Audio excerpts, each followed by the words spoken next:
Ah, it's always locked, but it's open now. Before I could stop her, my daughter opened the drawer. Mom, what is this? She asked, looking upset. I looked inside and saw a divorce application and a handwritten letter, which I recognized by its unique quirks. When I picked it up, a photo fell out. It showed my husband with a woman and a boy about the same age as my daughter. On the back of the photo, along with a date, it read, "With my beloved." Seeing this, I immediately understood. Mom, does this mean Dad is cheating? My daughter asked. Let's take this opportunity to clear things up once and for all, I said, smiling at her. I then gave her instructions to tidy up. That day, we submitted the divorce application to the city court. After sorting everything out, we decided to leave our home. I am Anna. I live with my husband and our daughter, a family of 3. I met my husband Ethan when I was 28 years old. I was working as an office clerk, and he was in sales. We started talking through work, and since we both enjoyed drinking, we began going out for drinks more often. We grew closer, and after he confessed his feelings to me, we dated for 2 years before getting married. Things were going well for us. However, even a year after our marriage, we were not blessed with children. I wonder if not having kids is because of the alcohol, I complained to my husband. We both enjoyed drinking, so we had a habit of drinking before bed every night.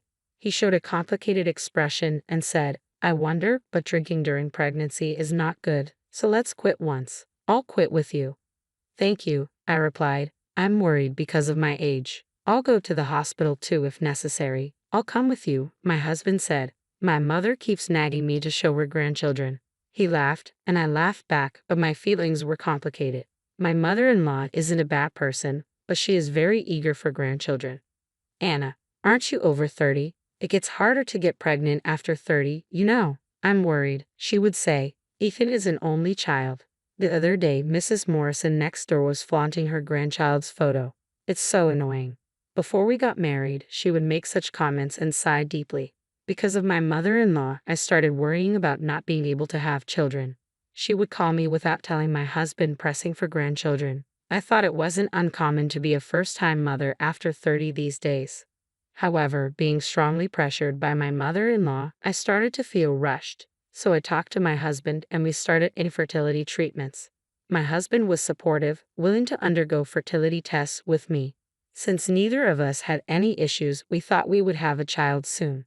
However, despite the accumulating treatment costs, I couldn't get pregnant. Gradually, my husband began to vent his frustration. Why can't you get pregnant? There's no problem, right? Just get it over with. You're taking off work to go to the hospital too much. Think about me working at the same place. What can I do? I want a baby soon too.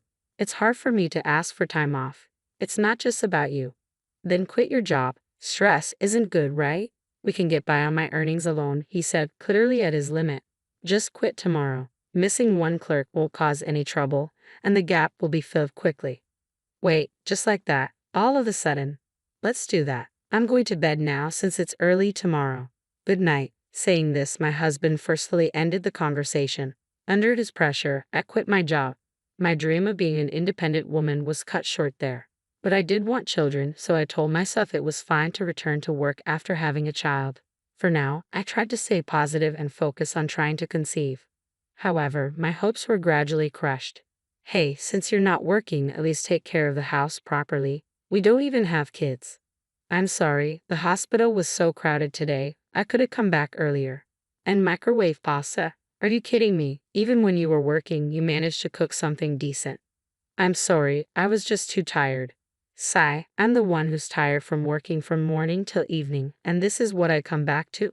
Forget it, I'll eat out today. Gradually, my husband became harsher towards me. It felt like verbal abuse, but since I had quit my job and was being supported by him, and with no results from our fertility efforts, I couldn't say anything. I spent my days walking on eggshells around my husband, who constantly complained about the housework. This behavior didn't change even in front of his mother, who, instead of reprimanding him, joined him in pressuring me for grandchildren. The stress was worse than when I was working. However, my wish was granted a year later when I became pregnant. It was unexplained infertility, but I was so glad I didn't give up. On the day I found out about my pregnancy, I decided to buy flowers on my way back from the clinic. This will make him return to his kinder self, I thought, but his reaction was lukewarm. Oh, that's great. Congratulations, that's good, he said. After all the talk about having children and quitting my job, I felt indignant. Still, I hoped things would change once the baby was born. Hey, clean up my study, and I don't need dinner today. I have a business trip coming up next week, so take care of the preparations, he said. That's too much. I've been suffering from severe morning sickness and can't eat anything. Everyone goes through that, right? Normally you'd be working, so you should at least be able to do that much, he replied. Leaving those words, my husband went off to work while I struggled with more morning sickness trying to do as he said. During this time, I gave birth to our daughter Nicole. The only thing that changed was that the calls from my mother-in-law for grandchildren stopped. However, she would still suddenly show up, wanting to see her granddaughter. But as long as she cared for Nicole, I could bear it. My husband's verbal abuse continued. While I was busy caring for Nicole, he would leave the household responsibilities to me and go out to drink freely.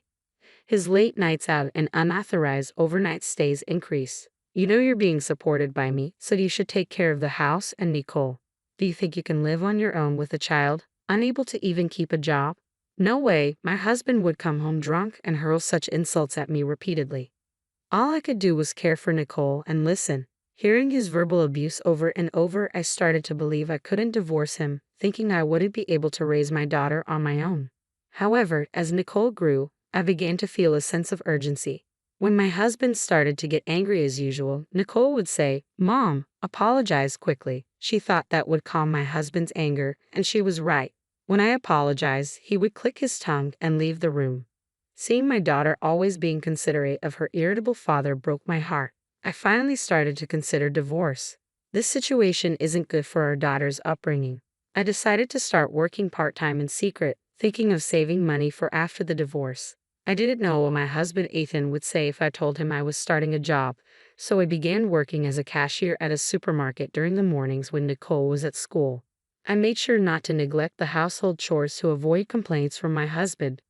Time passed, and Nicole reached the 6th grade of elementary school. I told her about the divorce plan before she started middle school. She seemed relieved. "I'm glad we can finally get away. I'm sorry for making it tough on you, but everything will be okay now. I've saved up enough money."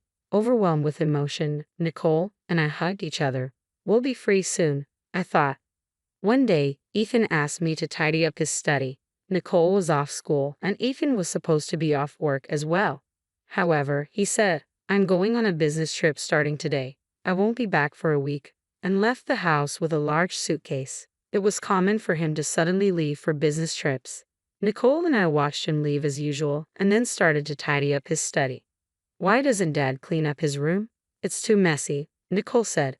"Really? He's made me do it for so long he probably can't do it himself anymore," I replied. "The worst, but we're getting divorced, right? We can get away. Just a bit more patience," Nicole said, picking up her father's clothes with a determined gesture. As I began tidying the desk and its surrounding papers, I noticed something unusual. The desk drawer, usually locked, was open. "Oh," I said. Nicole came over to see what was up. "Ah, it's usually locked, but it's open. Oh, just wait a moment." Before I could stop her, Nicole opened the drawer. "Mom, what is this?" She became visibly disturbed. I looked in as well and saw a divorce application with a handwritten letter, clearly my husband's handwriting with its unique quirks.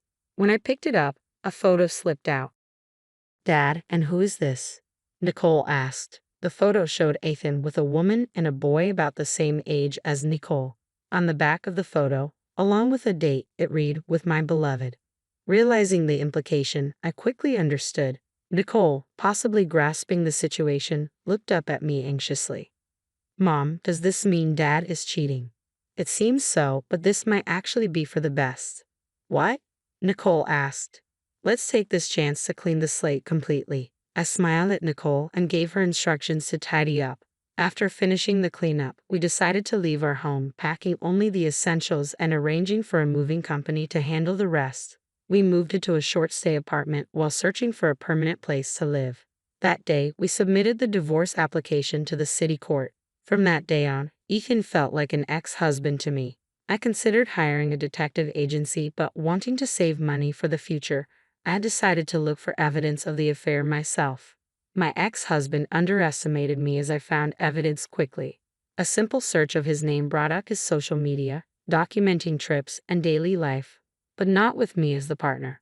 There were also many videos and photos left on his computer, perhaps to save space on his phone. It was undeniable proof of the affair. Based on this, I sought legal advice. Then, on the day my ex-husband was supposed to return from his business trip, I received a call. "Hello? What the hell is this?" he shouted. "What do you mean? There's nothing left in the house. What did you do?" "You told me to tidy up." "So I did what you asked. I tidied up," I said. "Stop joking and come back." "Where are you?" Ekin demanded. "I won't be returning. I'm divorcing you," I replied. "What? Why?" he asked, incredulous. "You have the nerve to ask. Cheating and starting another family, and you don't know why." "How did you find out?" he stammered.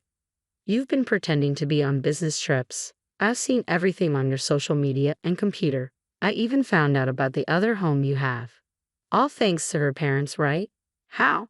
Ethan was clearly shocked to learn how much I knew. "You were careless. You didn't think I would do something like this, did you? You'll struggle without me. How will you manage financially? A woman like you can't survive on her own," he sneered. "Maybe, but it's better than staying with an abusive husband like you. I'll be taking compensation and child support from you. Please communicate through my lawyer from now on. Goodbye." I hung up. My ex-husband tried calling several times, but I blocked him. Even my mother-in-law reached out. A good wife forgives her husband's affairs. Don't make such a fuss and come back home. Forgive an affair and abuse? With a son about my daughter's age? I can't do that. I won't be in contact with you or let you see my daughter. That's ridiculous. Even if you divorce, she's still my granddaughter. You can't take her away. This is also what my daughter wants. She suffered because of her father and doesn't want to see you either. That's absurd. Goodbye. I continued to block calls from her, feeling relieved to be rid of unnecessary burdens. I found a modest apartment for our next home and moved her belongings there. Despite using a significant portion of my funds, I felt relieved about starting anew. After moving, I initiated claims for compensation against my ex-husband, initially resistant when I mentioned returning to my previous job, which was also his workplace. He quickly signed the documents. "Please don't do that. It'll ruin my reputation," he pleaded. My previous workplace was also my ex-husband's. He must have realized it was only a matter of time before it became known. He signed out of self-preservation, agreeing to a lump sum payment. Then, through the lawyer, the mistress requested to meet. It seems she's quite remorseful and wants to apologize in person. Persuaded by the lawyer's words, I agreed to meet. I chose a cafe as the meeting place. The woman who appeared was well-dressed and beautiful. "Nice to meet you. My name is Tracy Brown. I sincerely apologize for the trouble I've caused," she said. "Nice to meet you," I replied. An awkward silence filled the air. I had no intention of forgiving her, but I was curious about her side of the story. She began to speak slowly, revealing that she initially thought he was single. When she discovered she was pregnant, Ethan confessed he was married but promised a swift divorce. However, soon after, my pregnancy came to light, and he told her a divorce was no longer possible. Her parents suggested she could still have a family with him, and she accepted their proposal. In reality, we were not divorced, and the marriage registration we submitted was never processed. "So you've been with my husband for over 12 years? I asked. "Yes, he had told me he divorced 10 years ago, but I continued the relationship for 3 years even after knowing about you. I am truly sorry. Now I've decided to end things with Ethan. I loved him, but I've realized I was just convenient for him." "How so?" "The moment he knew you found out, he started treating me like a cash cow. My parents are quite generous with me, their only child, and he depended on that. Our life was largely supported by my parents, and his lies became unforgivable." "I see. And this is the compensation for my parents." She handed me a white envelope. I silently accepted it. She apologized until the end and then left. Perhaps she too was fooled by a foolish man. Afterwards, my daughter and I started a new life. When I explained my situation to my part-time job, they offered me a full-time position. Nicole no longer had to tiptoe around an adult's mood at home and seemed to smile more. I too have begun to feel more at peace. "What would you like for dinner tonight?" I asked. "I want an omelette," Nicole replied. "Great idea. With ketchup then." "All right. Love you, Mom." "Love you, Nicole." We spent the evening laughing together, planning to live for each other's happiness moving forward.